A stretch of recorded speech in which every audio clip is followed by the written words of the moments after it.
어제 밤에 가셔서 고민들 좀 하셨습니까?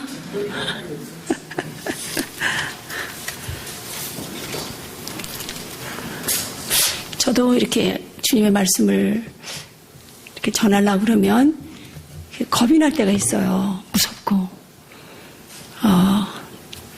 성도들의 마음을 즐겁게 해주면 나도 얼마나 좋을까. 그런데 제가 만난 주님은 너무나 사랑이 많으셔서 위로 대신에 이상한 낯설은 사랑을 자꾸 하자고 그러셔가지고 이제 저도 곤란하고 남도 이제 곤란하게 만드는 이제 사람이 된 것 같아요. 하나님은 정말 우리가 생각하는 하나님은 아니신 것 같아요. 근데 우리가 보면 하나님을 우리가 이렇게 만들어 놓고 하나님을 이렇게 섬기고 있어요. 여러분들 가만히 생각을 해보세요. 하나님은 이럴 것이다 라고 생각하면서 여러분들이 하나님을 섬기지 않으세요? 우리 대답 좀 한번 해보게요. 그렇죠? 하나님은 이러실 것이다. 하나님은 선하시고 하나님은 자비하시고 사랑이 많으시고 이제 그러셔서 주님은 결단코 나에게 손해를 끼치실 수 없는 분, 이렇게 생각을 하시죠. 어떻습니까? 절대로 주님은 나에게 손해를 보게 하실 분이 절대 아니라고 하는 아주 커다란 확신 속에서 우리는 이제 살아오죠. 그죠? 그런데 고맙습니다. 이제 대답을 좀 하시네요. 그런데 제가 이제 아마존에서 이제 이렇게 그렇게 사역을 많이 하고, 그리고 제가 또 성경 가르치는 거를 너무 좋아해요. 제가 아마존 신학교에서 이제 모세오경, 그 모세오경이 한국말로도 가르치기가 어려운 건데 얼마나 어렵겠어요. 근데 제가 모세오경을 굉장히 좋아했어요. 모세오경, 로마서, 그 다음에 뭐 히브리서, 로마서, 뭐 이제 또 그런 거 이제 많이 가르쳤어요. 그 설교도 보통 1시간 반 정도 새벽 기도를. 그러니까 새벽 5시부터 7시까지 해요. 그러니까 우리는 새벽 기도에 이제 목숨을 걸었어요. 그래서 그 주님의 말씀을 전하는 즐거움 때문에 모든 고통을 다 잊어버리고 사는 거예요. 주님의 말씀만 전할 수만 있다면 그냥 만사가 오케이, 안 먹어도 괜찮고 뭐 이래도 괜찮고 그런 기쁨이 이제 제 안에 있었습니다. 근데 제가 어느 날 사도행전을 가르치다가 제 마음속에 굉장한 분노를 느꼈어요. 저도 하나님에게 그렇게 적대감을 가지고 있으리라고 하는 것은 생각할 수가 없었습니다. 그게 뭐냐면 사도행전을 가르치다가 이제 무슨 생각이 났었냐면 사도들이 복음을 전하다가 다 순교당하잖아요. 그죠? 예, 고맙습니다. 예수님을 잘 믿고 예수님을 사랑한 연고로 해서 제대로 죽은 사람이 없단 말이죠. 그런데 어느 한순간에 저도 모르게 이 분노가 확 내 마음속에서 이렇게 막 튀어나오면서 이런 반항을 하는 걸 제가 봤어요. 그게 뭐냐면 당신을 섬긴 대가가 이 처참한 죽음입니까? 그런데 저도 단 한 번도 제가 생각해 본 적도 없고 또 저도 순교라는 것이 가장 영광스러운 것이라고 하는 것을 제가 너무나도 잘 알고 있는 사람이잖아요. 그런데 이것을 성령께서 실제적으로 제 본성 앞에 들이댔을 때는 저는 제 혼과 제 육신이 엄청나게 거부하는 것을 느꼈습니다.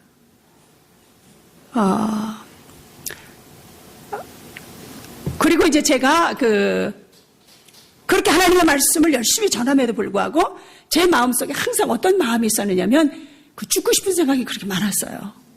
그러니까 아마존에서 고생해서 죽고 싶은 게 아니라 너무 제 마음속에 이 죽고 싶은 마음, 항상 정말 하루라도 빨리 이 생명을 끊어주셨으면 너무나 좋겠다고 하는 생각을 했어요. 그런데 제가 이제 그 투병 생활을 시작을 하면서 제가 왜 그렇게 됐는지 이제 알게 됐어요.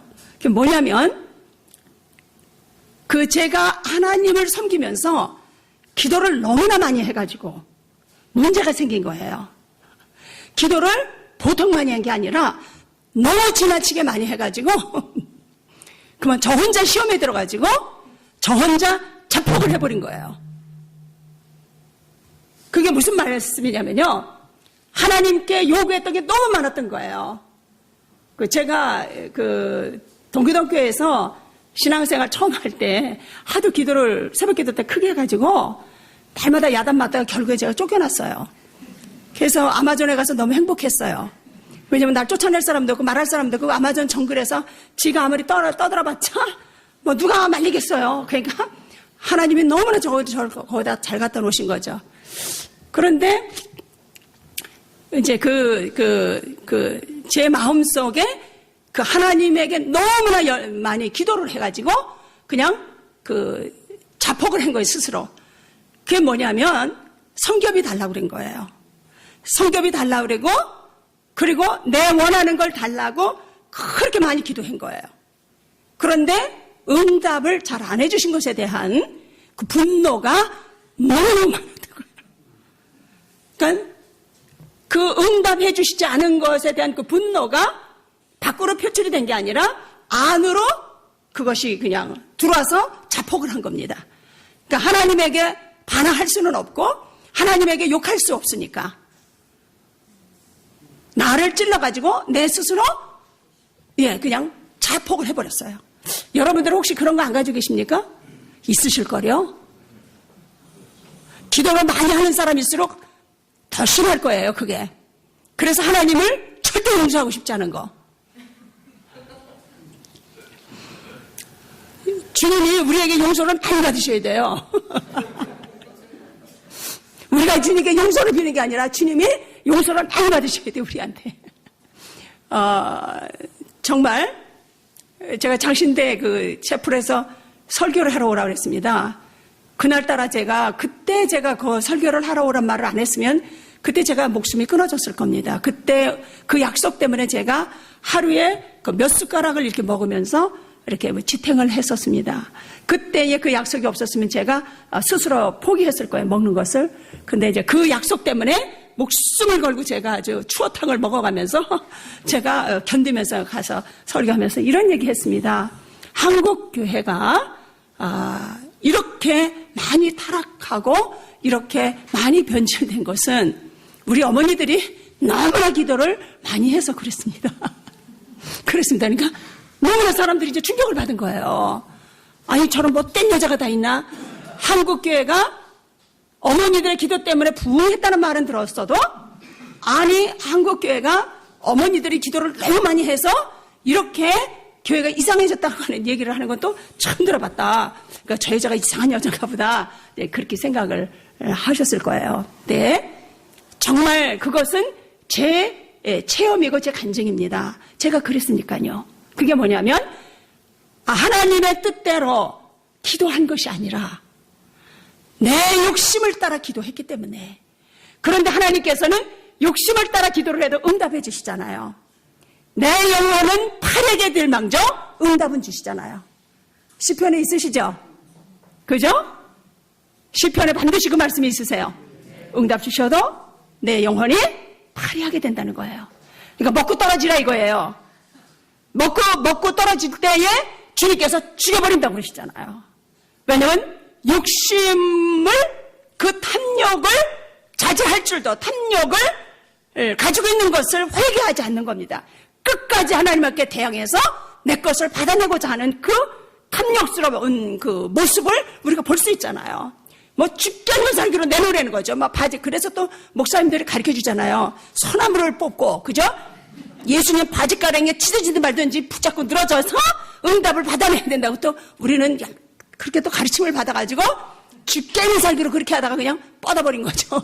그저 응답도 안 되고 가슴에 한만 남고 그냥 미치고 한장하고 예수님 꼴보기 싫고 예수님 밉다는 얘기는 할 수 없지만 이 속에서 낙심하고 코 빠진 거 이게 다 주님 미워하는 거예요.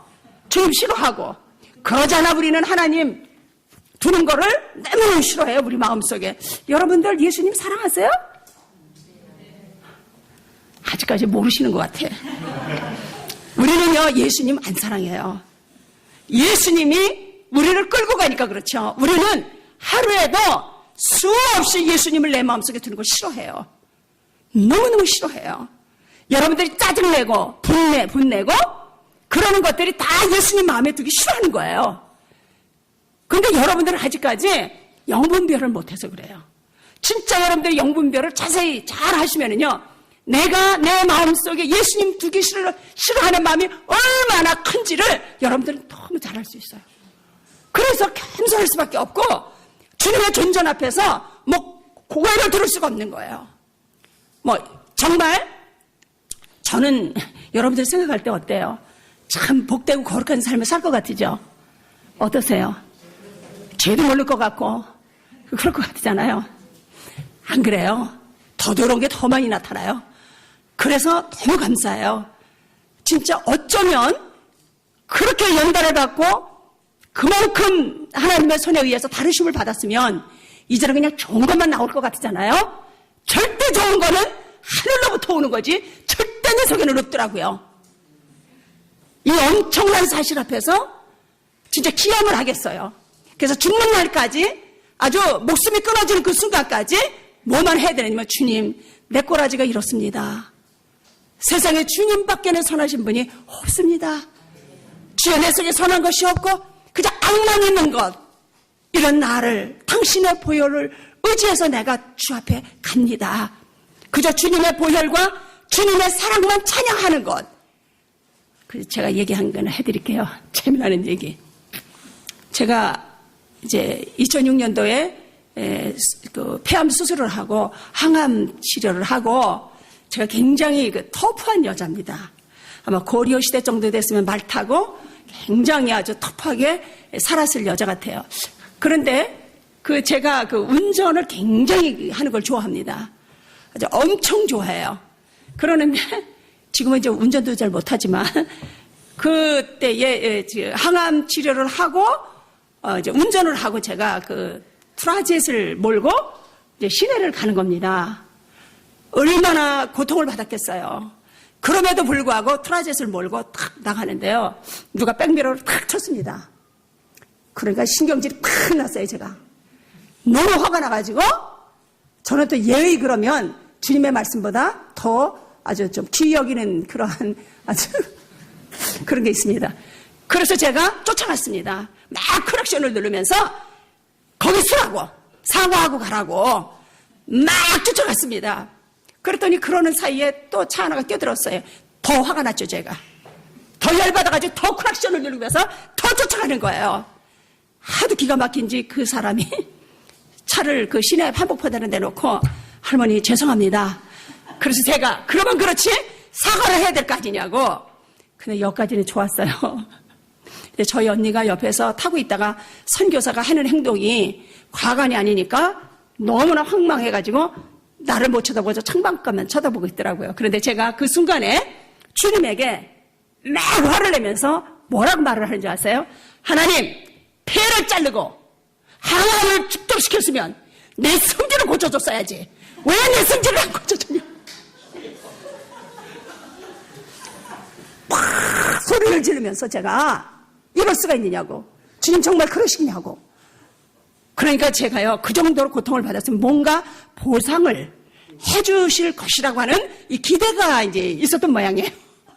그래가지고 소리를 지르면서, 그렇게 폐를 자르고 항암을 했으면 내 이승질, 내가 꿈에도 소원인 이승질 고치는 거, 이승질만이라도 좀 고쳐주셨어야지. 아니, 안 고쳐주시면 어떡하느냐고.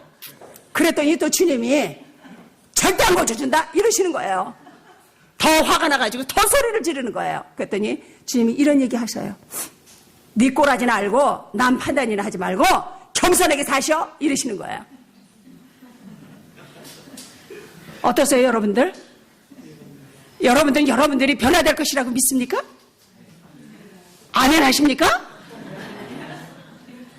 그건 노면이에요. 죽는 날까지 안 변합니다. 그런데 뭐가 변화되느냐면 내 꼬라지를 인정하는 게 변화되는 거예요. 내 상태가 너무 처절하리만큼 엉망이라고 하는 것을 깨닫는 높이와 깊이와 넓이가 커져가지고 아주 겸손히 무르익어가지고 절대로 남을 판단 안 하고 모든 형제와 자매를 용납하면서 살아가는 것. 이게 변화가 되는 거예요. 이게 성숙하는 거예요. 이게 성화예요. 우리가 절대로 변화 안 돼요. 그렇다고 박살내는 거 아닙니다. 그러면 절대 안 되죠. 예? 정말 여러분들 중에서 시도 안 해보신 분 없으실 것 같아요. 제 말에 공감을 하실 수 있겠습니까? 공감하세요? 여러분들 나중에 뼈가 으스러지도록 변화되고 싶었잖아요. 그죠? 그 음식을 얼마나 하고 철회를 얼마나 하고 아주 이제 미치고 한장을 하고 팔다가 될 뻔했잖아요. 그리고 그저 내 집안 식구들이 나 넘어지게 하는 왼수처럼, 그죠? 세상에 어떻게 좀 점잖게 살아보려면 그냥 새끼가 시험 들게 하고 마누라가 시험 들게 해가지고 이 성질을 폭발을 시켜가지고 또 더럽혀진 것 같고 막 그 고통이 얼마나 컸어요. 그랬습니까? 참 이렇게 친구가 생겨서 저도 반갑네요. 좀 인정하시는 거. 그런데 우리가 이 적나라한 이 모습을요, 우리가 정확하게 반해야 돼요. 그것이 바로 겸손이에요. 오직하시면 바울 사도가 내가 죄인 중에 괴수다. 정말 우리는 그 고백밖에는 주님 앞에 드릴 게 없어요. 이것이 주님을 높이는 것이고 주님을 영광스럽게 하는 것이랍니다. 이제 어제 제가 오늘 아마존에 가서 어떻게 이제 전도했는가에 대해서 이제 얘기하기로 했잖아요. 그죠? 이제 아마존에는 사랑이라는 단어와 용서, 감사, 뭐 이런 단어가 없어요.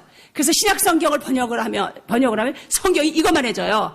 왜냐하면 사랑이라는 말이 없으니까 이 사랑이라는 표현을 하려면 많은 설명을 해야 되니까 말이죠.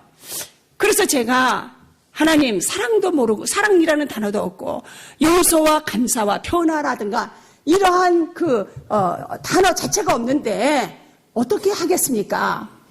그런데 제가 이런 생각이 떠올랐습니다. 그래. 하나님께서 잘 보내셨다, 여기에. 하나님의 나라는 말에 있는 것이 아니고 능력에 있다 하셨다. 그리고 너는 쓸데없는 말 많이 하고 살지 말아라. 실제의 삶을 살거라. 그러시는 것 같아요. 그래서 저는 아마존에 가서 기다린 게 뭐였냐면 문제가 일어나기를 항상 기다리는 거예요. 여러분들은 문제가 없기를 기도하잖아요. 근데 나는 문제가 일어나기를 지극히 사모하며 기다리는 거예요. 그래서 문제가 일어나야 말씀이 살아서 역사하실 테니까.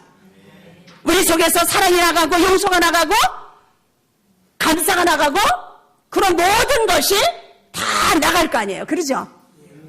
인도가 와서 뭐 별짓 다 하죠.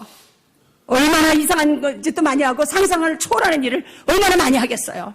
그러나 그들한테 뭐 사랑하라, 용서하라 그런 말 해봤자 그게 뭔데? 그죠? 뭐 개념이 없으니까요. 그러나 그러한 삶 속에서 용서와 그들을 받아주고 또 사랑하고 또 귀히 여기고 또 받아들이고 이러는 가운데서 그들의 영혼 속에 그들의 마음 속에 사랑이 무엇인지를 그냥 알게 해준 겁니다. 그러니까 그 돌에다 새긴 글씨는 안 지워진다 그러잖아요. 그러니까 우리 인디오 형제들은 어느 말만 있지 문자가 없잖아요. 그러니까 한 번 새겨지면 깊이 새겨지는 겁니다. 그죠? 예, 돌머리 그 얘기 하잖아요. 한 번 돌에다가 새기면 안 지워진다고. 우리 형제들은 돌머리니까 한 번 기록하면 안 잊어버려지는 거죠. 그래서 그렇게 사라진 겁니다. 억울하고 정말 너무나 엉뚱하고 너무나 이상한 짓을 많이 했을 때에 그것을 끝까지 예수 그리스도의 사랑을 보여줄 수 있는 기회로 삼았다는 거죠. 그러므로서 그냥 세월이 흘러가면서 가족이 돼버리고 자식이 돼버리고 그냥 모여진 겁니다. 할렐루야. 그래서 선교사라고 하는 것은 보통 선교사가 한 15년 정도는 남겨야 돼요. 10년 정도 해도 사실 뭐 선교가 뭔지 잘 그냥 알아가는 것 뿐입니다. 그러니까 그 낯설고 물서른 땅에서 정말 그 뿌리를 내리기까지 그들을 알기까지 그죠? 얼마나 많은 시행착오가 있겠어요. 선교사들이 그러죠? 그런 가운데서 그렇게 살았습니다. 그래서 제가 그럼 그 예수 그리스도를 어떻게 전해야 되는가 이제 한번 생각을 해보세요. 이제 그 예수님에 대해서 소개하면 처음에는 그 인디언들에게 가장 훌륭한 사람은 누구냐면 총장사예요. 총장사.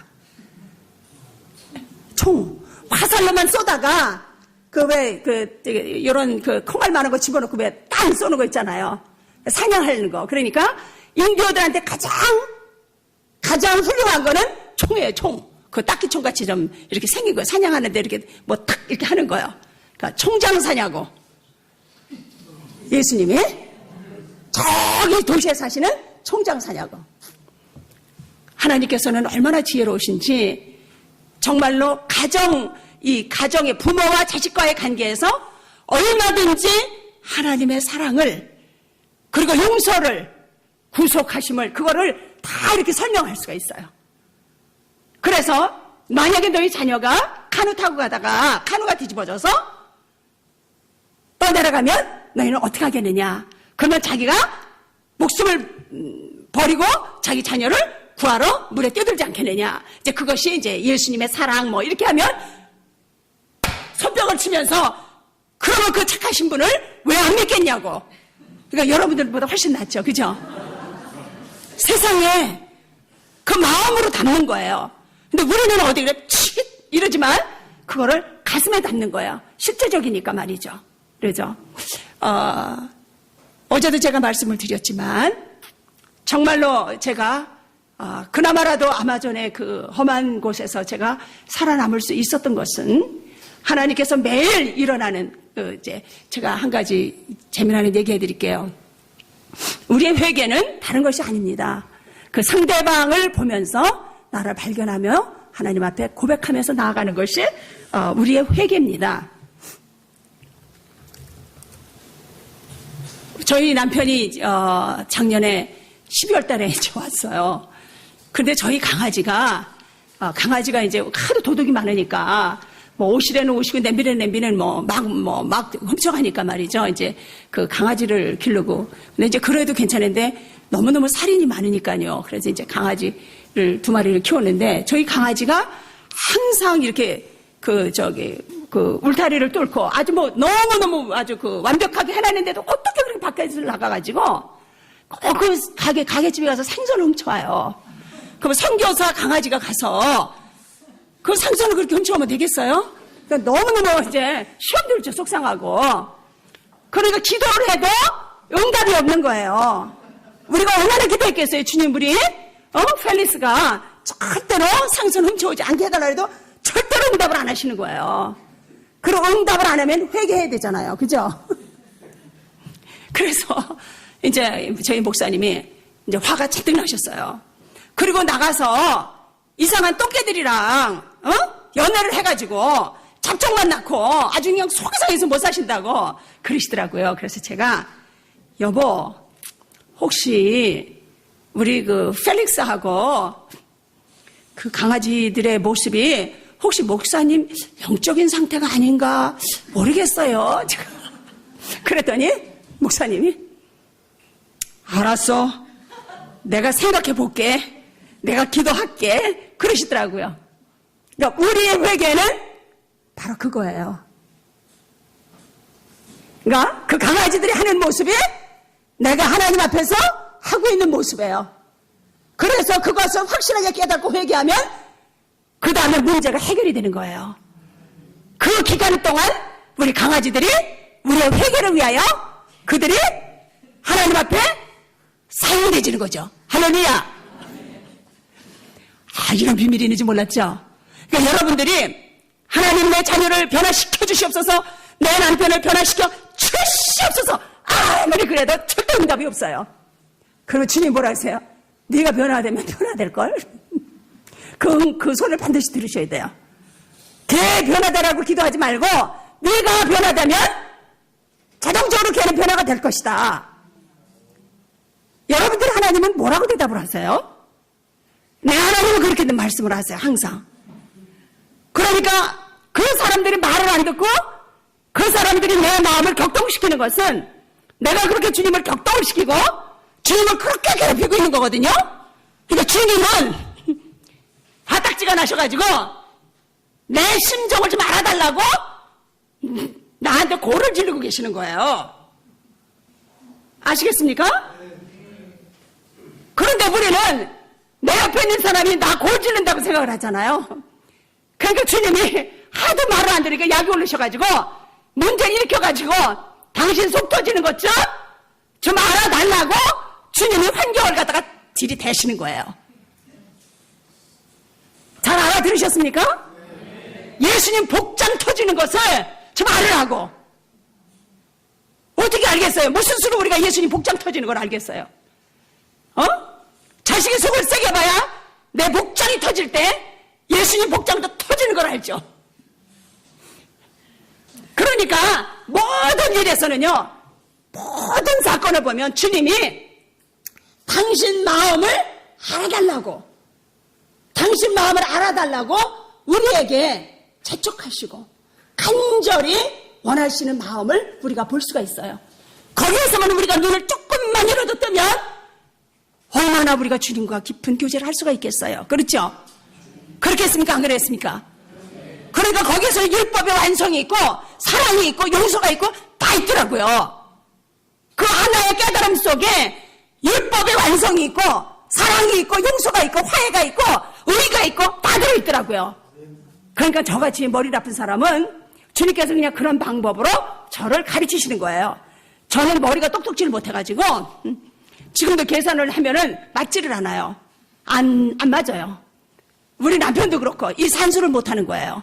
그러니까 아마존에 갔죠. 뭔 계산을 잘할 줄 알았으면 그 아마존에 가겠어요? 자식 생각하고 가서 살아날 거 생각하고 그러면 그 똑똑했으면 갔겠어요? 주님이 가라 그러면 그런 줄 알고 그냥 가는 거, 가야 되는 줄 알고 그냥 갔던 거, 그런 거예요. 그러나 주님이 머리 나쁜 저를 위해서 주님께서 아주 특별한 방법을 마련해 주시고 저한테 가르쳐 주신 거예요. 그러니까 제가 어제도 말씀드렸죠. 얼마나 율법을 이루기 위해서 아주 정말 골다공증에 걸려가지고 골밀도가 63%밖에 없는 금식과 철야야 해서 온전해지고 싶고 주님을 정결한 마음으로 섬기고 싶어가지고 온몸으로 투정을 하면서 주님을 섬기려고 했었던 저가 아니었습니까? 그죠? 그러나 주님께서 너무너무 불쌍하셔서 하나님께서 고안해내신 방법, 그죠? 반드시 내 주변에 일어나는 환경을 보고 바로 그것이 너의 모습이라는 것을 한번 체크해보지 않겠느냐. 이거를 한번 여러분들이 생각을 해보면요, 아주 영안이 활짝 열린다니까요. 그게 영안이 열리는 거지 뭐가 영안이 열리는 거겠어요. 여러분들이 신령하다고 하는 거 말이죠. 그 고린도 전서에 보면 이런 말씀이 있으시죠. 십자가의 도가 멸망하는 자들에게는 미련한 것이요 구원을 얻는 우리에게는 하나님의 능력이다. 그렇게 얘기하시잖아요. 그러면 이게 그 멸망하는 자들이 예수님을 안 믿는 사람들입니까? 여러분들 어떻게 생각하세요? 아니요. 믿는 사람들이에요. 예수님 믿는 사람들. 그런데 예수님을 믿는, 그러니까 예수 그리스도에게 예수님 안에서 거듭난 사람들은 십자가의 메시지, 이 십자가의 메시지는 어리석고 손해보는 메시지입니다. 무슨 말씀인지 아시겠죠? 손해보는 메시지, 바보 되는 메시지, 어리석은 메시지, 나를 곤란하게 하고 나를 수치스럽게 만드는 메시지가 십자가의 도예요. 메시지예요. 그러나 멸망당하는 자들에게는 거슬리는 소리고 신경질 나는 소리고 짜증나는 소리고, 왜냐하면 하나님의 말씀은 우리를 심판하시는 말씀. 히브리서 4장 12절에 보면 하나님의 말씀은 살아서 운동력이 있어서, 그죠? 그럼 뭐 하시라고 그렇게 칼날이 시퍼렇다고 그러셨어요? 찔르려고 그러시는 거 아니에요? 그럼 뭘 반찬을 만들려고 날카롭게 하시는 거예요? 나와 세상과 늘어붙어 있는 거? 내가 하나님보다 높아진 이론들? 하나님을 대적하여 이상해진 부분들? 이 모든 부분들을 찔러 쪼개시려고. 그거는 찔러 쪼갠다는 건 뭐예요? 책망과 권면과 징계잖아요. 여러분들 어떻게 생각하십니까? 그렇다고 생각 안 하십니까? 그러면 그 칼날을 뭐 어디다 쓰시려고? 반찬하시는데요?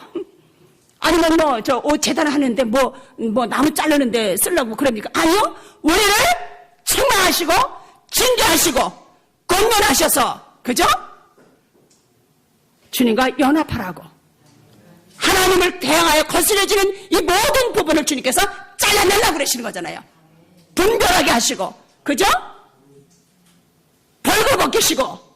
그러니까 하나님의 말씀은요, 여러분들이 보셔야 됩니다. 하나님은 우리를 벌거 벗기시는 하나님이세요. 그래서 모든 믿음의 선지들이 다 벌거벗김을 당했어요. 무슨 말씀인지 아시겠습니까? 가인은 벌거벗겨 놨더니 뭐가 튀어나왔습니까? 마귀가 튀어나왔잖아요. 그럼 나를 벌거벗겨 놓으면 뭐가 나오겠습니까? 예수님이 나와야 되겠죠. 하나님 환경을 갖다가 들이대고 조건과 사건을 갖다가 들이대시면 내 믿음이 폭로가 나겠습니까? 안 나겠습니까? 폭로가 납니까? 안 납니까? 어려움을 갖다 주시고 망신을 주시고 신경질 나는 일만 맨날 일으키셔봐요. 내가 어떤 것이 드러나겠는가? 아벨을 벌겨벗겨 놨더니 뭐가 나왔습니까? 뭐가 나왔습니까? 왜 대답을 안 했어요? 뭐가 나왔습니까? 예수님의 모습이 나왔잖아요. 그죠? 예수님의 모습이 거기서 나왔잖아요. 그러니까 하나님은 우리에게 환경과 조건을 들이대셔서 날마다 나를 벗겨내시는 일을 하고 계시다는 것을 여러분들이 믿으셔야 됩니다. 그래서 십자가에도 예수 그리스도와 연합한 사람들은 너무너무 행복해하는 거예요. 벗겨질 때마다 행복해하고 씻겨지는 줄 알고 새로워지는 줄 알고 너무너무 기뻐하는 거예요. 책망을 받을 때마다, 징계를 받을 때마다, 권면을 받을 때마다, 망신살스러운 일이 벌어질 때마다 너무너무 주님께 감사하고 기뻐하는 자들이에요. 그런데 아직까지 십자가를 모르고 아직까지 예수 그리스도와 연합하지 못한 사람은 연하는 소리도 들어낼 수가 없어요. 아시겠습니까? 요만한 소리도 못 들어요. 요만한 소리 만일에 징계하는 말 한번 해보세요. 나중에 목사님이 조금 말 한마디 한번 해보세요. 뒤집어지잖아요. 그냥 안색이 그냥 싹 가인처럼 변해가지고 돌멩이 하나 딱 틀어서 내리치잖아요. 그거 누굽니까? 여러분들은 실제 하나님께서 보여주시는 그런 상황과 사건 속에서 유다 같은 나를 발견하게 되고 악마 같은 나를 발견하게, 여러분들 그거 발견 안 하세요? 사울 같은 나. 그러니까 성경에 기록된 모든 악을 내가 다 가지고 있다는 사실을 여러분들은 보지 않으셨습니까? 이거를 정확하게 보지 않으면요, 이거를 그 얼굴을 정확하게 대면해서 보지 않으면 우리는 예수 그리스도의 보혈을 우리는 할 수가 없어요. 주께서 나의 구주가 되심도 여러분들이 잘 몰라요. 이것이 바로 얼마나 영의 깊음 속에서 나오는 소리인지 몰라요. 무슨 말씀인지 아시겠습니까? 그래서 날마다 주님을 쳐 죽이고 주님을 밀어뜨려서 죽이고 아주 우리는 아주 주님을 죽이고 싶어서 안달을 하는 것이 우리예요. 주님만 안 계시면 우리가 너무너무 편안하게 살 텐데. 너무너무 그냥 신앙각시 너무나 아주 그냥 너무 잘 살을 텐데. 그러면 예수님이 껴가지고 그냥 너무나 힘들고. 여러분들 그런 생각 안 하십니까? 어떠세요? 실제로. 여러분들 그거 아셔야 돼요. 그래야만 예수님이 정말로 나의 구주가 되신 것을 그때 비로소 통곡 속에서 알게 돼요. 내가 주님을 쳐주겠다는 것을, 내가 주님을 십자가에 못 박았다는 사실을, 그래서 주님이 죽으실 수밖에 없다는 이것을 그제서야 우리는 알게 돼요. 그러니까 여러분들이 기도도 아주 바르게 하셔야 돼요. 예수님 용서해 주세요. 예수님 나를 변화시켜 주세요. 근데 말이죠, 목사님 설교 듣다가 제가 여기 오기 전에 이제 목사님 설교 메시지를 제가 이제 인터넷을 통해서 듣게 됐습니다. 목사님이 이런 얘기를 하셔서 제가 참 놀랐습니다. 어떤 말씀인지는 잘 기억이 안 나는데, 변화되는 것이 아니라 죽음입니다. 이 얘기를 하시더라고요. 하나님은 우리를 변화시키시는 분이 아니세요. 우리를 날마다 죽음으로 초청하시는 분이세요. 그 죽음은 늘 새로운 생명에게로의 문이고, 그리고 초대이고, 그리고 시작과 끝입니다. 주님은 우리를 변화시키실 수, 글쎄요, 우리가 좀 뜯어서 고쳐서 쓸만한 사람들입니까? 우리를 좀 뜯어서 고치면은 좀 성해질 수 있는 부분이 좀 있을 것 같습니까? 아니요. 하나님 너무 잘 아시죠? 그래서 하나님은 우리를 죽음에 넘기는 일밖에는 새롭게 할 방법이 없다는 걸 주께서 아신 겁니다. 그래서 성경 전체는 모든 것이 죽음의로의 초대입니다. 무슨 말씀인지 아십니까? 이 부분에 있어서 여러분들이 예수님을 정말 거꾸로 믿는 것 같아요. 여러분들에게 이번 그 집회를 통해서 그 씻겨져야 될 부분이 무엇이냐면요, 내 중심에서 하나님 중심으로 가야 한다는 거예요. 하나님 나에게 이런 거 해주시고 저런 거 해주시고, 하나님 이 문제 해결해 주시고 저 문제 해결해 주시고, 이제는 그런 기도 안 하셨으면 좋겠어요. 왜냐하면 성경에서는 이미 아버지께서 나에게 있어야 할 것을 아신다고 그랬어요. 그거를 믿어야 돼요. 그런데 왜 하나님께서 응답을 안 해주시는가? 그 응답을 안 해주시는 것에 대해서 주님께 여쭤봐야 돼요. 주님, 이 문제가 해결되기 전에 먼저 내가 주님 앞에서 무엇을 해야 됩니까? 라고. 아시겠습니까? 그러니까 먼저 내가 주님 앞에서 무엇을 해결해야 되는지를 먼저 알아야 됩니다. 그거 없이는 절대로 해결이 안 됩니다. 그러니까 제가 원한에 사무쳤다 그랬잖아요. 그러니까 기도를 너무 많이 했기 때문에 내 가슴속에 응답되지 않은 것 때문에 그 분노가 너무나 커졌던 겁니다. 그래서 자폭을 했던 겁니다. 그래서 하나님께서 얘기하셨어요. 네가 만약에 그것을 해결하지 않으면 너는 살아서 돌아올 수가 없다. 그렇게 얘기를 하셨어요. 그 사망을, 그것을 네가 이겨야 된다. 그것을 해결해야 된다. 그렇게 얘기하셨습니다. 어떠세요, 여러분들이? 이번에 여러분들이 절대로 하나님 앞에 이것 주세요, 저것 주세요. 그러기보다는 주님, 예수님을 알게 해주시옵소서. 그런데 하나님은 놀랍게도 예수님을 통해서 하지 않는 것은 절대로 하나님이 안 받으신다는 사실을 저는 깨달았어요. 하나님은 나에게 내가 하찮게 기도하면 내 아들에게 가라고 하시는 거예요. 이미 그 아들 안에는 모든 것이 들어있다고 얘기를 하시는 거예요. 그러니까 그 아들을 통해서 오라는 거예요. 그래서 하나님의 분노가 쉼이 없이 끊임없이 하나님의 분노가 타오르시고 계신 거예요. 왜냐하면 나는 너를 직접 만나고 싶지 않다는 거예요. 왜 네가 나한테 직접 오냐는 거죠. 주님이 싫다는 거예요. 하나님은 절대 그것을 용납하시지 않으세요. 내 아들을 통해서 오라는 거예요, 주님은. 이미 하나님은 다 끝나신 거예요. 그러니까 내 아들을 통해서 오라는 것이지, 너가 직접 나에게 기도하지 말라는 거예요. 예수님을 통해서 오라는 거예요. 무슨 말씀인지 아세요? 그러면 한번 보세요. 예수님이 그렇게 가난하게 사셨어요. 그렇죠? 근데 가난하게 사셨는데 그분하고 우리하고 삶의 차이가 뭡니까?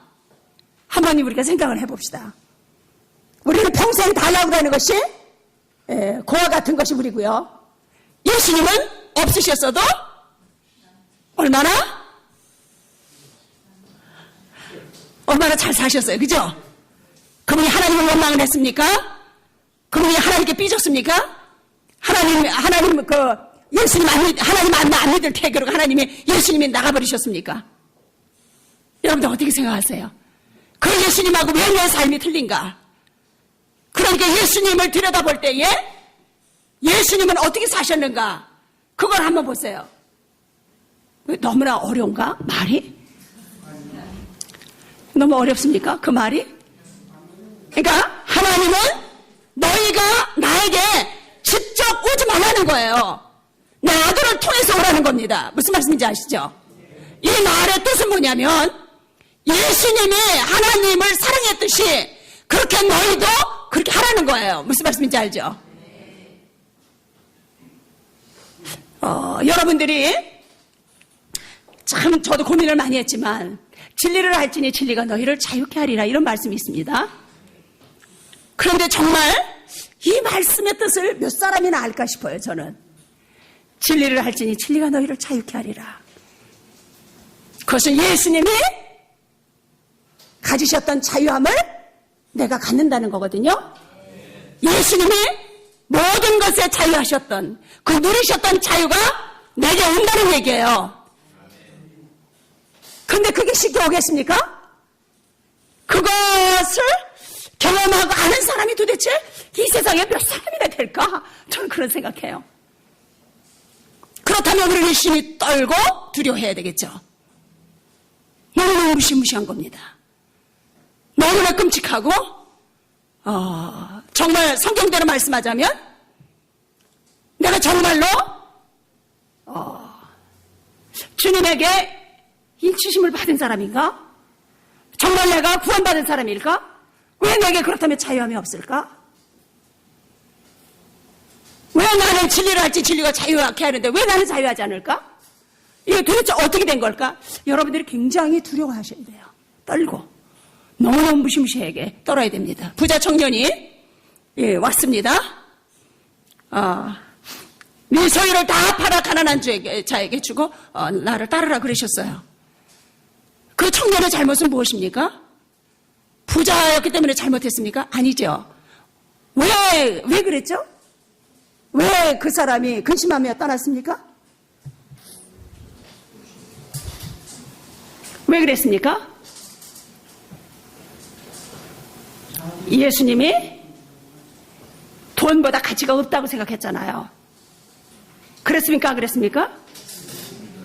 예수님이 그 돈의 가치보다 가치가 없다고 생각을 한 겁니다. 그죠? 얼마나 무서운 일입니까? 그래요, 안 그래요? 예. 그러면 나라면 그때 당시에 그것을 다 팔아 가난한 자에게 주고 갈 수 있었을까? 우리가 생각해 봐야죠. 지금도 주님께서 내놔라 하시면 내가 내놓을 수 있을까? 이것도 우리는 생각해 봐야 되겠죠? 그렇죠? 그런데 모든 제자들은 다 자기의 소유를 버리고 주님을 쫓았어요. 그렇죠? 예. 그리고 마리아도 그 엄청난 것을 깨트려서 주님의 장사를 예비했습니다. 그러니까 그 마음에 예수님을 사랑하는 마음이 없었다는 거죠. 그죠? 그 다음에 여러분들이 오늘 여러분들의 것을 포기하지 못하는 것은 무슨 연고입니까? 예수님을 사랑하는 마음이 없다는 거죠. 그죠? 그리고 영생에 대한 소망이 여러분들에게 없다는 거죠. 그저 우리는 이 땅에서 좀 편하게 살고 적당히 살면 하는 것이 우리의 마음속에 웅크리고 있습니까? 없습니까? 예, 있어요. 분명히 있습니다. 이거는 오늘 여러분들이 저와 함께 이 고백이 되어진다면 분명히 주님께서는 우리의 마음을 받으실 겁니다. 그죠? 부자가 천국에 들어가는 것은 굉장히 어렵다고 그러셨어요. 그러나 하나님께서는 하실 수 있다고 그러셨어요. 종이 한 장 차이의 문제예요. 그게 뭐냐면 이것은 내 것이 아닙니다라고 고백하면 되는 겁니다. 이것은 주님 것입니다. 내 것이 아닙니다. 라고 고백하는 겁니다. 나는 청지기로서의 삶을 삽니다. 그래서 여러분들이 헌금하고 봉사할 때 여러분들을 보라고 그랬잖아요. 제가 예, 헌금하고 나면 여러분들의 모습이 보일 겁니다. 그렇죠? 목사님 좀 시시한 설교 말이지만 좀 하겠습니다. 여러분들이 헌금하셨을 때 저도 그래요. 지금도 좀 헌금하려면 이놈의 손이 왜 그렇게 오그라붙는지 몰라요. 진짜 기가 막혀 죽겠어요. 그래서 나는 성경에 손 마른 자가 나온 것 같아. 하도 이게 인색한 마음에 그냥 오그라붙어가지고 이 손 마른 자가 이게 아닌가. 영적으로 그 손 마른 게 그게 나가 아닌가. 지금도 제가 헌금을 하려면요. 그냥 그러고 11조 뛸려면 자꾸 쉬어봐요. 혹시 10,000원짜리 더 갔을까봐. 제가 거룩합니까? 아니요. 그리고 남한테 좀 주려고 그러면은요, 막 손이 떨려요. 그 주고 나면, 이거 좀 누가 알아줬으면 좋겠는데, 아무도 나를 몰라준다는 것에 대한 그 섭섭함과 그 허전함. 여러분들도 그러십니까? 어떠세요, 여러분들은? 대답을 하세요. 여러분들의 죄가 그냥 한 보따리가 떨어졌겠다. 지금, 그래요? 하는 순간에. 이거 놀라운 겁니다. 그것은 그러면요, 마귀가 숨겨져 있다가, 그냥, 이거 우리가 예, 그렇습니다 하는 바람에 그냥 전부 쫓겨나가는 거예요. 할렐루야. 인정하는 것밖에 없어요, 주님 앞에. 예, 그렇습니다, 저는. 예? 이 즐거움 속에, 이 들키고, 이 들켜지는 이 기쁨이 성령 충만이라고 그랬잖아요. 그렇죠? 그것이요, 얼마나 성령 충만한 일인지 몰라요. 사단이 우리를 송사할 수가 없어요. 그리고 봉사하다가 쌈박질 많이 하잖아요, 우리가. 그냥 늦게 오는 집사님, 일 잘못하는 집사님 보고 맨날 시험 들잖아요. 그러죠? 그러다 쌈박질 하다가 뭐가 나오죠? 회개가 나오잖아요. 안 그러신가? 그러니까 왜 우리가 교회에서 봉사하는가? 회개하려고. 그래서 우리는 육신으로 심고 영원한 것으로 돌려받기 위해서입니다. 그죠? 회개하게 되면 영원한 것으로서 우리가 받게 되죠. 그게 뭐냐면 우리는 땅의 것으로 심어요. 성경에 그랬죠. 그 공력이 불로 나타날 터인데 금과 은과 보석으로 그 다음에 집과 풀로 이렇게 한다 그러잖아요. 근데 여러분들이 이제 풀로 하는 건 뭐냐면 구시렁거리고 막 이제 수다 떨고 막 남 흉보고 그래요.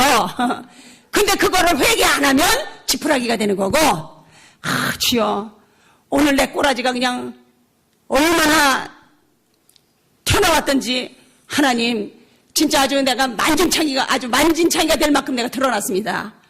하나님, 내 악함이요, 이루 말할 수가 없습니다.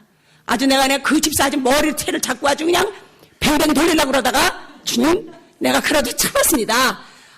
주님 아주 이게 폭로가 됐습니다. 이러면 이게 보석으로 변하는 겁니다. 왜? 하나님 나라의 보고가 됐으니까. 주께서 보석으로 바꿔주시는 거예요. 이것이 바로 영원한 것으로 기록이 된다는 얘기예요. 할렐루야. 얼마나 내가 내 꼬라지를 보고 회개했을 때, 인정했을 때 마귀가 더 이상 내 안에 거할 수가 있겠어요? 없겠어요? 못 거하죠. 터나가죠. 그만큼 나는 온유한 자가 된 거고 완고하고 완패한 자가 아니라 이제는 아주 부드러운 사람으로 이제는 회개하고 나를 용납하고 남을 용납할 수 있는 사람으로 점점 변화된다고 하는 것이잖아요. 그렇죠? 예수님 믿는 건 이렇게나 쉽고 이렇게나 재미있는 건데 우리는 그저 율법주의로 나가가지고 어제도 이제 제가 말씀드렸지만 여러분들이 뭘 잘못했을 때에 하나님 앞에 안 그러려고 자꾸 그러는 거, 그죠? 안 그러려고 그러는 거. 여러분들이 가인의 제사와 아벨의 제사에 대해서 여러분들이 되게 궁금하시죠? 도대체 가인의 제사는 뭐고 아벨의 제사는 뭘까? 그런데 제가 보니까 저는 가인의 제사만 드리고 있었더라고요. 아벨의 제사를 들어본 적도 없더라고요. 저는 너무나 충격을 받았습니다. 그래도 가인의 제사를 드리고 있는 것을 알게 된 것은요, 이거는 기적 중에 기적이에요. 이거는 보통 은총이 아니에요. 주님 앞에 손들고 인정했으니까요. 하나님, 내가 가인의 제사를 이날 때까지 드렸습니다. 그리고 내 마음의 형제를 향해서 분노하고 질투하고 미워하고, 그게 다 살인이지 뭐예요. 그렇지 않습니까? 그래요, 안 그래요? 그 가인의 제사의 열매가 살인이잖아요. 그죠? 그러면 다른 사람은 기도 응답도 잘 받고 다른 사람은 저렇게 그냥 뭐 열심을 내는 것 같지 않은데 항상 주님 이뻐하고, 근데 나는 뭐 쎄빠지게 일을 해도 별로 주님이 나를 좋아하시는 것 같지 않고, 뭐 그런 거 얼마나 많이 있어요. 그죠? 근데 가인의 제사는 무엇이냐 하면은요, 자기가 수고한 것을 가지고 나가는 사람이에요. 자기 것을 가지고. 그런데 아벨은 예수님을 가지고 나갔던 거예요. 무슨 말씀인지 아세요? 모르시는가 보다. 대답이 약해졌네. 가인의 제사는 내 것을 가지고 나가는 거예요. 그러니까 내 거라고 생각을 했다는 자체가 오산이죠. 내 것이 있습니까? 없어요. 다 예수님 거예요. 그죠? 내 생명이 뭐고 다 예수님 거예요. 그런데 내 것을 가지고 나갔다는 겁니다. 내 수고한 것을.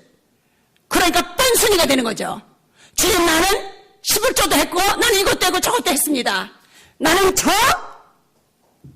바보, 저 죄인 세리와 나는 같지 않습니다. 그런 마음짜리들. 무슨 말씀인지 아시죠? 주님, 나는 봉사도 했고요. 나는 이런 것 저런 것 너무나 많이 했습니다. 나는 금식도 하고 철회도 하고 별거 다 했습니다. 지 것을 가지고 나가는 사람들이에요. 그러나 아벨은 자기 재물에 죽음을 가지고 담아가지고 갔던 사람이에요. 무슨 말씀인지 아세요? 이것은 너무나 이 세계가 이렇게 너무나 깊은 세계예요. 무슨 말씀인지 아시죠? 그러니까 죽음을 담아서 가지고 갔다고 하는 것은 그의 영적인 생활을 볼 때에 자기는 분명하게 하나님께서 자기를 받으실 수 없다는 걸 그는 알았어요. 그래서 그는 양을 죽여서, 그죠? 어린 양과 그 기름을 가지고 하나님 앞에 나갔던 겁니다. 그러니까 자기가 나간 것이 아니라 누가 나갔어요? 자기 죽음이 그 재물을 미리 증거들었어요. 그러면 믿음으로 가인보다 더 나은 제사를 드렸다 그랬어요. 그럼 도대체 무슨 믿음을 아벨이 가졌다는 것인가? 우리가 생각해 봐야 되잖아요. 어떤 믿음을 가졌는가? 어떤 믿음을 가졌을 것 같습니까? 더 많이 봉사했을 것 같습니까? 더 많이 노력했을 것 같습니까? 가인보다 더 많이 금식하고 철회하고 더 많이 헌금하고 더 많이 봉사하고 더 많이 선교하고 그렇게 했습니까? 어떻게 생각하십니까?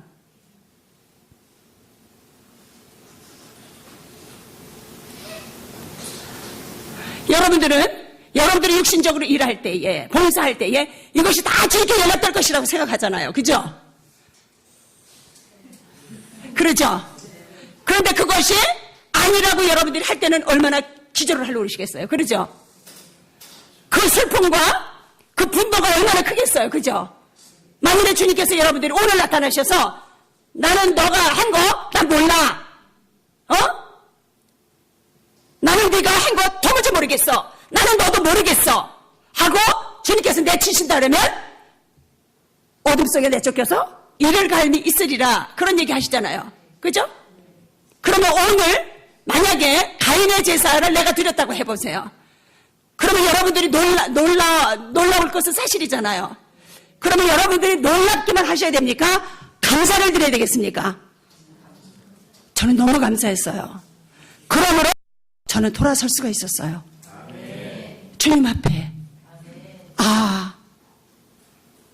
내가 하나님이 연락되는 제사를 드리려면 나는 내 부정과 내가 죽음에 드려지는 이 제사를 드릴 수밖에 없는 거로구나. 우리가 예수님이 돌아가실 때 우리도 함께 이미 하나님께서 죽여주셨습니다. 그것을 여러분들이 믿습니까? 그러면 여러분들의 삶 속에서 날마다 그 죽음이 적용이 돼야 됩니다. 여러분들이 믿지 않는다면 여러분들이 적용하지 않아요. 그 열매가 없습니다. 여러분들이 정말로 예수 그리스도와 함께 십자가에서 죽은 것을 여러분들이 믿는다고 하면 여러분들은 모든 인간관계 속에서 모든 사건 속에서 여러분들은 죽음으로 나갈 겁니다. 이것이 바로 여호와를 의뢰하는 자 모든 짐을 여호와께 맡기라고 하시는 그 말씀과 같은 말씀이잖아요. 그렇죠? 주께서 나에게 어떤 것을 허락하실지라도 예수 주님 나는 다 받겠습니다. 왜냐하면 당신은 신실하십니다. 여러분들이 정말로 여러분들이 원하는 것을 주지 않으실지라도 여러분들이 그것이 영생으로 가는 길인 줄로 믿고 감사하실 수 있겠습니까? 여러분들이 아멘 하셨어요. 그죠? 그래서 아벨의 제사라고 하는 것은 바로 예수 그리스도를 가지고 나아가는 것. 그래서 어떻게 하면 우리가 그러면 예수님의 안에서 살 수 있는가? 이것이 바로 성경 속에서 말하는 우리 기독교는 오직 그리스도의 십자가와 부활밖에는 없어요. 그 외에는 배도입니다. 오직 십자가와 부활밖에 없어요. 우리에게는 그거밖에 없습니다. 예수 그리스도와 함께 장사지낸 바된 우리인 것을 믿는 믿음 가운데서 주께서 나의 생명이 되주실 것을 믿는 믿음 가운데서 살아가는 사람들. 무슨 말씀인지 아십니까? 여러분들이 만약에 주께서 우리의 삶 속에서 십자가를 적용한다고 해보세요. 그러면 여러분들이 손해볼까 봐서도 죽음을 적용하지 못할 수 있어요. 여러분들이 주께서 나를 도대체 어디로 끌고 가실까 봐 겁이 나서라도 내가 죽음을 적용하지 못할 수 있어요. 그렇죠? 그러나 여러분들이 인간관계 속이나 모든 것 사건 속에서 내가 십자가를 내가 죽음을 죽었다고 하는 것을 믿는 믿음 가운데서 여러분들이 행할 때에 바로 주님께서 곧장 우리에게 모든 것이 되어주시고 모든 것을 허하실 분이라고 하는 것을 여러분들이 믿는 믿음 가운데 사셔야 되는 겁니다. 이것이 바로 아벨의 제사입니다. 그러면 부활의 영역이라고 하는 것은 이제는 내 삶의 영역이 아니에요. 그것은 예수님의 영역이에요. 그것은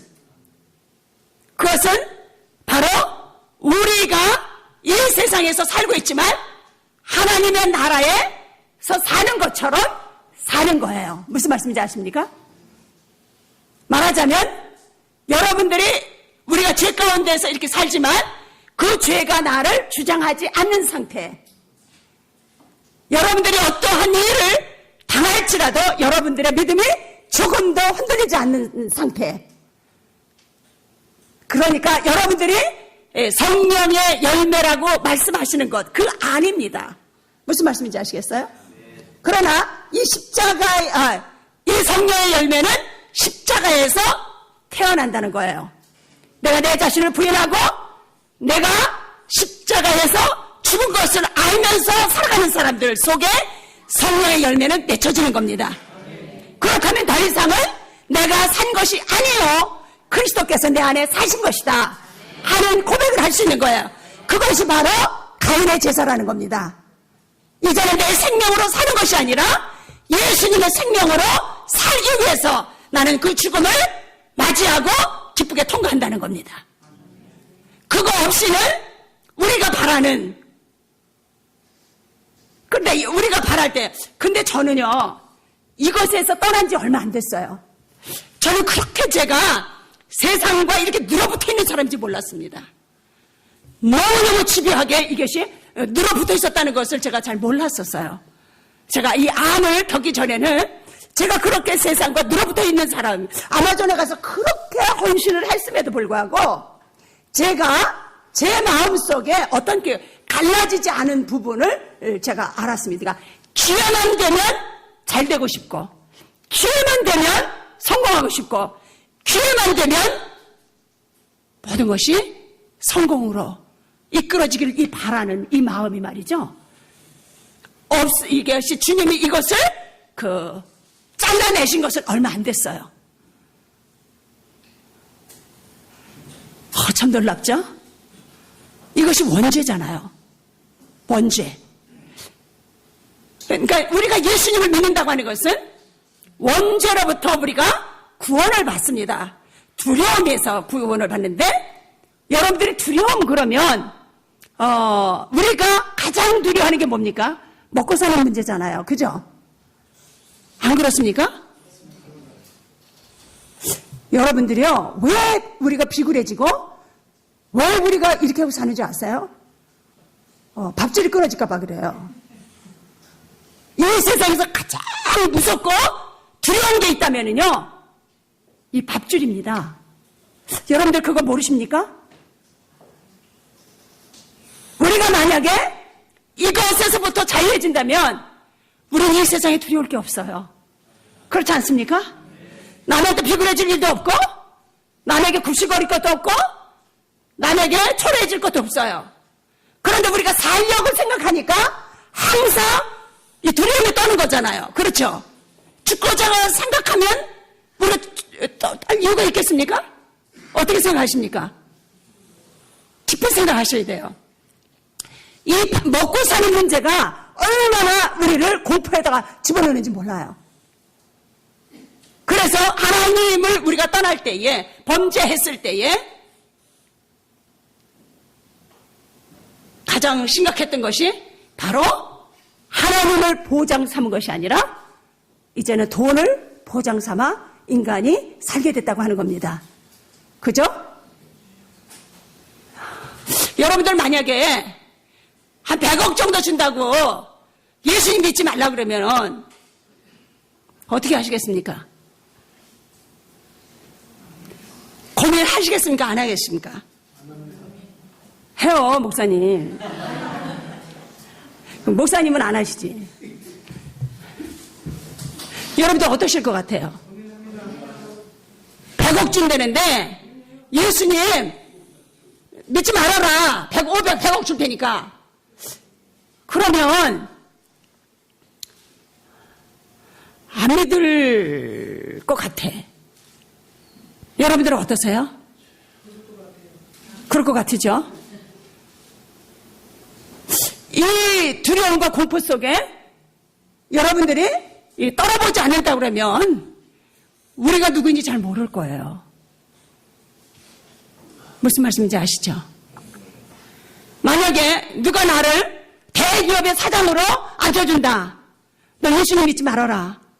그러면 과연 몇 사람이나 교회에 남을까? 여러분들 그런 생각 안 해봤습니까? 이게 실제적인 거잖아요. 그죠? 이것이 말이죠.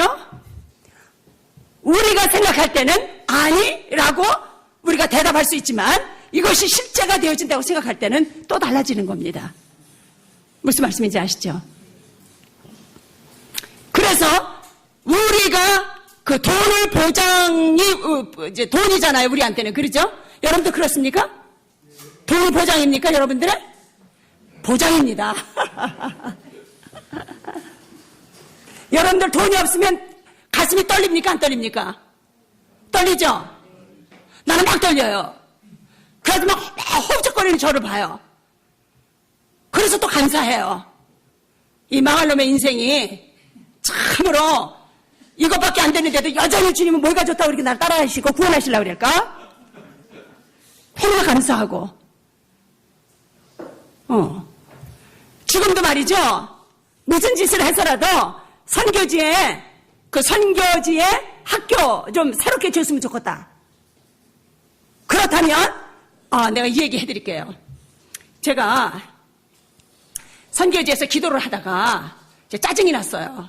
하도 주님이 기도 응답을 안 하시니까 화딱지가 나가지고 주님 이제는 내가 실력 발휘를 좀 할게요. 내가 국제 거지가 되겠습니다. 내 실력 발휘를 한번 해보겠습니다. 그러니까 주님 말리지 마시고 주님은 그냥 조용히 계세요. 내가 알아서 할 테니까요. 너무너무 화가 났습니다. 그러니까 여러분들이 기도하다가 안 되면 왜 딴 길로 새는 거 있잖아요. 내 방법 찾아서 막 다니는 거. 저도 이제 그 꼴이 났어요. 그런데 이제 그 금식을 많이 하고 기도를 많이 하는 사람들은 혼빨이 있어요. 혼빨이 영빨이 아니라. 그러니까 이 혼빨이 있어가지고 기도하면서 누구를 생각하면서 기도를 해요. 그럼 이 텔레파시가 그걸로 갑니다. 그 전화가 와요. 돈이 필요하시죠? 그러면 yes. 응답인 것 같으죠? 이게 강탈을 하는 겁니다. 그래서 주님이 제발 그 일 좀 그만둬라. 그러면 주님은 주님 도와주지 않을 거면서 왜 간섭을 하세요? 가만히 계세요 주님. 제가 그랬던 사람이에요. 혼빨이 이렇게 무서운 겁니다. 여러분들이 우리가 막 기도해요. 그럼 뭐 이러다가 막 기도를 해요. 그러면 그것이 여러분들이 주께로부터 왔다고 생각하십니까? 거의가 아니에요. 아시겠습니까? 이건 혼빨이에요. 그것 때문에 얼마나 우리가 많이 다치는지 몰라요. 그런데 거기다가 뭐를 사단이 겸하여 주느냐면 겸하여 줘요. 나 응답 받았지. 이게 막 이렇게 되지는 거 기부스 되져요. 그리고 그 열매가 사람들을 무시하게 되죠. 자랑하게 되는 겁니다. 무슨 말씀인지 아세요? 그래서 이제 어제 제가 말씀드릴 때에 우리가 십자가로 갈 때에는 내가 가진 영성조차도 주님의 십자가에 넘겨드려야 된다는 말씀을 제가 어제 드렸어요.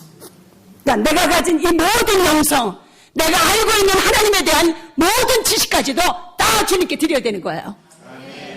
그것이 예수의 생명으로 살아가는 사람들이에요. 오로지 예수님 안에서 살고자 나의 모든 것을 주님께 넘겨드리는 거예요. 그래야만이 우리가 끝까지 우리의 믿음의 순결함을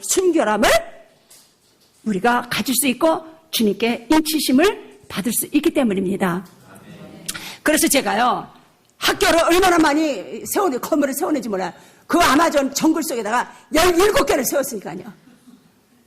얼마나 지독해요. 주님이 그만 좀 도둑질 좀 해라. 그만 강도짓을 해라. 그러면 저는 성질이 급하니까 아니요 주님 조금만 기다려주세요. 어느 날 제가 이제 안식년 나오기 전에 또 이제 어떤 역사가 있었느냐면 제가 이렇게 서 있는데 아주 그냥 아주 거대한 강이 저를 자꾸 이렇게 끌고 밑으로 이렇게 끌어내리는 거예요. 그래서 제가 드디어 기도의 응답이 이루어지는구나.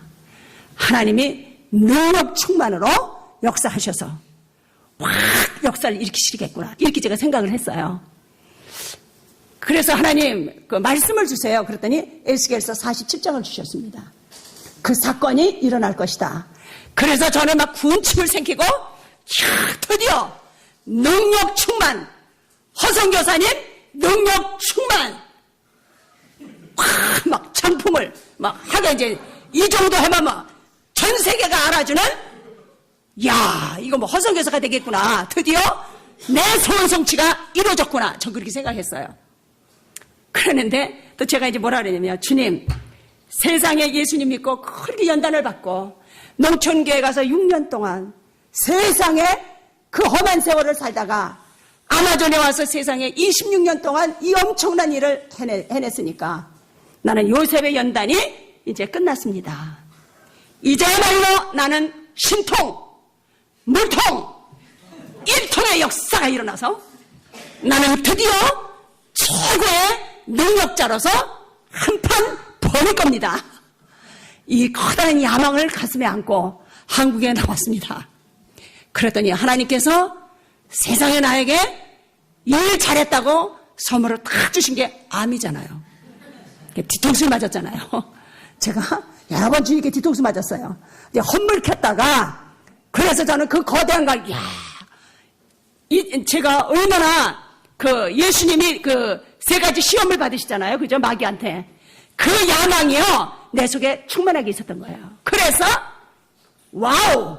이제말로 내가 한판 버리겠다. 이 정말 이 야심, 이 명예심, 인통, 물통, 신통의 역사가 지금이야말로 누가 나를 지금까지 깔봤어? 다 나와봐. 이제 주님께서 나에게 수고했다고 능력 주신디야. 그러니까 한번 나하고 붙어봐. 아주 이럴 정도로 아주 기구만장을 해가지고 안식년에 나왔더니 주님께서 뭐시여? 그래가지고 딱 암을 주셔가지고 세브란스에다 갖다가 눕혀놓으신 거예요. 얼마나 주님이 참 얼마나 명쾌하신 하나님이세요. 하나님은 저에게 그 능력을 주시려고, 진짜 능력을 주시려고 암을 주신 겁니다. 그 예수님을 통째로 얻는 이 놀라운 축복을 이 부활의 세계에 들어가게 하시려고, 이제는 땅의 것이 아니라 이제는 하늘의 것으로, 이제는 예수님 것으로만 온전하게 나에게 채우시려고 하나님께서 나에게 고난을 주신 겁니다. 그래서요, 고난이라고 하는 것은, 고통이라고 하는 것은요, 진짜 어떤 아주 계시적인 거예요. 그러니까 여러분들이, 하나님이 여러분들에게 주시는 이런 고통과 이런 것은요, 아주 이렇게 뭐라고 형용할 수가 없어요. 그러니까 이것은 생명의 은혜와 이렇게 비례할 수 있는 거예요. 그러니까 고통과 고난을 많이 겪은 사람은 그만큼 훌륭하다는 거예요. 됐습니까? 왜 이렇게 약하게 됐을까? 이 세상에서 고난과 고통을 가장 많이 받은 사람이 가장 큰 능력자들이에요. 아시겠습니까? 아무리 훌륭한 사람, 아무리 하나님 나라로 올라갔다 내려갔다 한 사람들도 하나님 앞에 징계를 거친 사람들 앞에서는요, 카드를 내밀 수가 없어요. 깨갱 이렇게 해야 돼요. 아시겠습니까? 깨갱이 뭔지 아시죠? 깨갱 이렇게 하셔야 되는 거예요. 아시겠습니까? 그래서 정말 저는 온갖 것들을 이렇게 거쳐가면서 정말 예수님의 생명으로 살아가는 것이 무엇인가. 하나님은 우리에게 십자가를 주시고 십자가는 우리에게 하나님을 주신다는 것. 정말 십자가가 먼저 와야 된다고 하는 것. 그래서 십자가가 오기 전에 능력을 받고 은사를 받고 이 모든 것은 여러분들이 굉장히 조심해야 된다는 겁니다. 정말로 여러분들이 얼마나 낮아져야 되고 겸손해야 되고 정말 여러분들이 얼마나 두려움과 떨림으로 그 은사를 사용해야 되는지 모르겠습니다. 벌써 9시입니다. 오늘은 여러분들에게 두서없는 소리를 많이 이렇게 드린 것 같아서 죄송합니다. 여러분들이 그 가인과 그 아벨의 제사에 대해서 여러분들이 조금 이해가 가셨습니까? 굉장히 우리가 두렵잖아요. 정말 그놈의 가인의 제사가 뭘까? 아벨의 제사가 뭘까? 예수님의 생명으로 살아가지 않는 자체가, 예수님의 생명으로 살아가려면 십자가가 반드시 있어야 된다고 하는 겁니다. 십자가 안에 있어야 된다고 하는 겁니다. 십자가라고 하는 것은 우리에게 알파와 오메가일 뿐이에요. 우리에게는 오직 십자가로 시작해서 십자가로 끝나야 되는 겁니다. 이 비밀을 우리는 깨달아야 돼요. 그래서 예수님의 십자가 안에서 모든 것을 주께서 완성해 놓으셨잖아요. 그래서 죽음을 아는 사람들에게 그것을 누리도록, 그 생명의 능력을 주께서 이뤄놓으신 모든 것을 누리도록 하나님께서 우리에게 십자가를 통과케 하신다는 겁니다. 믿습니까? 그러니까 여러분들이 어려움이 있을 때라든가 여러분들이 무엇이 결혼이 있다든가 할 때에 반드시 이것을 통해서 내가 반드시 주께서 예비하신 하늘의 신령한 것과 땅에 기름진 것으로 주께서 나에게 허락하실 것을 믿는 믿음을 가지셔야 됩니다. 믿습니까? 그래서 여러분들이 반드시 이제 오늘 말씀드린 것처럼 하나님은 우리에게 있어야 할 것을 아시느니라. 그래도 저는 여전히 구합니다. 그러다가 쑥 들어요. 왜냐하면 그게 습관이 되져가지고 여전히 그냥 세상 걸 구해요. 그러다가 쑥 들어가는 거예요. 있어야 할 것을 하시는 주님. 그러면 나는 무엇을 해야 되느냐? 오늘 날마다 허락하시는 십자가. 주께서 그러셨잖아요. 날마다 내 십자가를 지고 오라. 그랬으면 날마다 십자가를 주신다는 얘기잖아요. 인간관계 속에서 내가 부정해야 될 그런 사건들을 내가 죽음에 넘겨져야 될 옛사람이 반드시 있어야 된다는 얘기입니다. 그럴 때에 그 죽음을 통과할 때에 우리는 무엇을 보느냐면요. 내 현실을 보게 돼요. 내가 얼마나 세상과 늘어붙어 있었고 얼마나 악하고 얼마나 게으르고 나태하고 얼마나 끔찍한 사람인지 내 자신을 부정해 볼 때야만 비로소 내 현실을 볼 수가 있어요. 여러분들이 정말로 내가 누구인지 알려면 부인을 해보세요. 나를 그리스도와 함께 죽은 자로 여기면서 여러분들이 인간관계 속에서 그것을 한번 해보세요. 그러면 실제적으로 내가 어떠한 사람인지 성령께서 즉시 조명하셔서 회개에 이르게 하세요. 회개에 이르게 하시면서 주님의 생명으로 우리가 넘기움을 받도록, 그래서 이제는 주님의 생명이 나를 주관하셔서 그분이 이끄시는 대로 가는 것, 그 삶이 우리에게 있어질 때에 이것이 부활의 생명의 능력으로 살아가는 사람들의 모습입니다. 나는 여러분들이 정말로 그 유혹에서 여러분들이 이제는 그 욕심, 그러니까 내 중심으로 모든 것을 시작하는 이것은 바로 우상숭배입니다. 믿습니까? 우상숭배예요. 그러니까 십자가로 시작해서 십자가로 끝나야 되는 것, 오로지 나에게는 그것밖에는 없다. 그 다음에 살리시는 것은 하나님이시다. 그 살리시는 영 속에는 예수께서 십자가에서 이뤄놓으신 모든 능력이 그 안에 있음을, 그것이 바로 나에게 올 것이며 내가 누려질 것이라는 것을 믿는 믿음 가운데서 여러분들이 행복해지기를 바랍니다. 기도하시겠습니다.